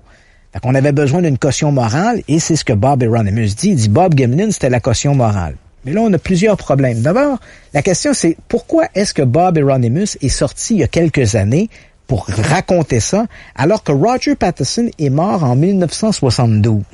Je dis, il me semble que ça a pris du temps. Et là, il raconte, il dit, Roger Patterson avait dit qu'il me paierait 1 000 $, mais il m'a jamais payé. C'est quand même curieux, encore une fois, que notre bonhomme sorte en 1990 pour raconter ça, alors que Roger Patterson est mort en 1972. Puis là, il dit, il m'a jamais payé. Mais entre 1968 et 1972, Roger Patterson a présenté son film dans à peu près, à l'époque, on présentait les documentaires dans les cinémas. Son film a été présenté d'un bout à l'autre de l'Amérique du Nord dans des cinémas. Roger Patterson a collecté l'argent de ça. Puis lui, il restait chez eux, les bras croisés, puis il disait rien. Attendre que quelqu'un lui donne de l'argent. Ouais, c'est quand même curieux, parce que moi, si j'étais Roger Patterson, puis c'est un escroc, là, quand même, Roger Patterson, si j'étais un escroc expert comme Roger Patterson, le premier gars que j'aurais payé, c'est le gars dans le sou. Ben oui, c'est sûr. Il y a comme quelque chose qui maintenant, il me semble que ça ne fonctionne pas. Et ensuite, Bob Euronymous a pas le gabarit. Parce que la créature dans le film mesure minimalement 6 pieds 9. Tandis que Bob Euronymous mesure 6 pieds 2. Là, il manque un 7 pouces. Il aurait fallu qu'il y ait des talons hauts pour marcher d'avoir cette grandeur-là. Ce qui, visiblement, il n'avait pas. Quand on regarde également le film, les bras de la créature comparés à Bob Euronymous sont trop longs. Il aurait donc fallu que Bob Euronymous ait des poches-tiges à la place des mains. Or, sur le film, on voit que la créature bouge les doigts. Donc, ça ne peut pas être des bras postiches. Donc, on a toutes sortes de problèmes. Puis là, Bob Euronymous, il marche en disant, regardez, je marche comme la créature. Ben là, je pense que n'importe qui peut marcher comme la créature. Là, tu sais, t'as 4 pieds à faire sur ton plancher. Là, je pense que n'importe qui peut faire ça. Le témoignage... Et Bob Euronymous, son talon d'Achille, il le raconte dans une première version, et ça, c'est quand même important. Il dit, dans une première version, il dit, le costume, on lui pose, OK, de quoi était fait le costume? Il dit, c'est Patterson qui l'avait trifouillé, il avait bricolé ça avec des peaux de chevaux qu'il avait tanné, qu'il avait cousu ensemble pour faire le costume. C'était ça, le costume. Et dans une autre version, il dit, le costume en question avait été acheté chez un fabricant, un dénommé Phil Morris, qui vendait des costumes de singes pour Hollywood. Il dit, c'est un costume que Patterson avait acheté de Phil Morris. Ben, t'as une minute, là. Dans une première version, tu dis que c'est une affaire qui a été bricolée avec des peaux de chevaux, et là, maintenant, tu nous dis que c'est un costume acheté. Il n'y a rien qui se tient. Oui, qu'est-il devenu de ce costume? Je l'avais mis dans la valise de mon char, je l'ai perdu à un moment donné, je m'en rappelle plus. J'ai laissé le coffre ouvert. Donc, on peut pas nier, c'est un témoignage qui est très dévastateur pour cette histoire-là. Bob Euronymous qui raconte qu'il était le gars dans le costume. Mais si on regarde chaque élément, le témoignage de Bob Euronymous aussi présente de nombreuses lacunes qui devraient être expliquées et que Bob Euronymous n'a jamais expliquées. Donc, on reste un peu mitigé. Un film intéressant et de toi à moi, si Bob Gimlin était la caution morale, comme les deux hommes avaient jamais discuté de ce qu'ils feraient s'ils voyaient un Bigfoot, imagine que toi, t'es le gars dans le costume. Tu marches et tu vois soudainement un gars qui fonce vers toi sur sa monture, dégaine sa 30-30 à répétition et la pointe dans ta direction. Tu fais quoi? Tu continues à marcher comme si rien n'était ou t'enlèves ton casque de poêle pour dire « Hey, c'est une joke, mon homme. Hey, le malade. Mais arrête, c'est une joke. » Laurence Levue, quand tu regardes marcher le Bigfoot, entre guillemets, c'est comme s'il s'en allait au bar. Là. Ouais, effectivement. Il est très relax, mais Donc, oui. ce film-là, qu'on appelle le film Patterson-Gimlin, reste en fait la pierre angulaire de toutes les histoires de Bigfoot aux États-Unis. C'est un film excessivement controversé. On ne peut pas se prononcer d'une manière ou d'une autre. Est-ce que c'est une fraude? C'est possible que ce soit une fraude. Une maudite bonne fraude, mais c'est possible que ce soit une fraude. Est-ce que c'est la vraie patente, la vraie créature? Ben, faudrait d'abord démontrer que de telles créatures existent avant de conclure que c'est la vraie créature. Moi, je te dirais, pour ajouter mon dernier commentaire à propos de cette histoire-là, il y a quelques années, comme j'avais un pied gauche et un pied droit, que m'avait donné la veuve de Roger Patterson, parce qu'il est décédé, et l'héritière, en fait, des droits sur le film, tout ça, c'est sa veuve, Patricia Patterson. Donc, je m'en vais là-bas à Yakima, je rencontre Patricia Patterson, on parle ensemble, c'est plutôt convivial, et finalement, elle accepte de me donner un pied gauche et un pied droit. Donc, je repars avec mes 2 pieds sous le bras, et lorsque je suis arrivé à Montréal, j'avais un bon ami à moi qui dirigeait la société de recherche en paléontologie, un type qui s'appelle Michel Divergilio. Et je dis à Divergilio, je dis, écoute, quand vous trouvez des fossiles, vous faites de la paléontologie, vous faites des fossiles, tout ça, quelles sont les techniques utilisées? Il dit, on utilise surtout une technique 3D, ça permet de faire ressortir en relief des éléments qu'on ne voit pas à l'œil. Parfait. Alors je disais, est-ce que tu accepterais de faire le même gymnastique sur mes fameuses empreintes de pieds de Bigfoot? Alors au début, Divergilio, qui croit pas du tout à ça, il dit, écoute, c'est ridicule, mais pour le plaisir, je vais le faire. Il le fait, et à son grand étonnement, ce qu'il me dit, écoute, on voit des ossements dans ce pied-là. On voit que c'est un pied articulé. On va pas dire que c'est vrai, mais si c'est la façon de ce que ces images-là, ces moulages montrent, c'est qu'on est bel et bien en présence d'un pied articulé. Le talon s'est posé en premier, le pied a roulé sur l'arche du pied, les orteils ont été les dernières à se retirer et on voit toute une ossature, une mécanique de pied. Encore là, si c'est une fraude mauditement bien orchestrée par ce Roger Patterson. Christian Page, c'est déjà tout. Caroline, on n'a jamais assez de temps. Ben, ça m'a fait plaisir. On invite les gens sur ta page internet, christianpage.ca. Oui.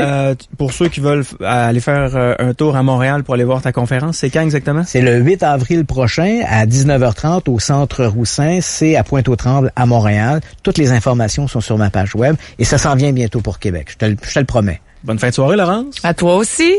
Bonne fin de soirée. On vous souhaite un bon week-end et on se retrouve lundi, 19h30. Ciao. Marceau, le soir. Radio X.